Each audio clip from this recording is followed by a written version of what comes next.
ఇది చేసుకోవాలి. ఓకేనా సార్? కింద అందరికీ వందనం, శుభాభివందనం. శ్రీ పొట్టి శ్రీరాములు వాకర్స్ క్లబ్ వాళ్ళు ఈరోజు అవార్డ్స్ రావడం అంటే అది చిన్న చిత్కా విషయం కాదు. ఎంత కృషి చేస్తుంటే అంత ప్రతిఫలం ఉంటుందనే నిదర్శనం వీళ్ళే. మన మనవనాయుడు గారు, మన మురళీ మోహన్ రావు గారు, ఇలా ఎంతమంది సుబ్రహ్మణ్యం అర్నాథ్ గారు అవార్డ్స్ పొందడం అంటే అది చిన్న చిత్తగా విషయం కాదు. ఒక్క మాటలో చెప్పాలంటే ఇందు కలడు అందు లేడు సందేహం మనకు. ఎన్నెందుకు వెతికినా దేవుడు కలడు అంటాడు. మా మురళి గారు కూడా అంతే. ఢిల్లీ నుంచి గల్లీ వరకు ఎక్కడ పడినా ఆయనే. ఏదో మురళి మనం బీట్ చేస్తాడు, నా వల్ల కావటం లేదు.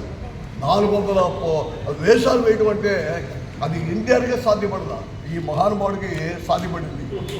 ఇటువంటి వ్యక్తి మనకి మన పట్టణానికి దొరకడం మన అదృష్టంగా భావిస్తూ వీళ్ళు 100 సంవత్సరాలు ఆయుధ ఆరోగ్య అష్టైష్టాలతో తొలదొకాలని, ఈ అసోసియేషన్ ఇంకా దేశమానంగా వెలగాలని మీ అందరికీ అభినందనలు తెలుపుకుంటూ ఆ దేవుని ఆశీర్వాదం మీకు కోరుకుంటూ సెలవు తీసుకుంటున్నాను. Thank you sir.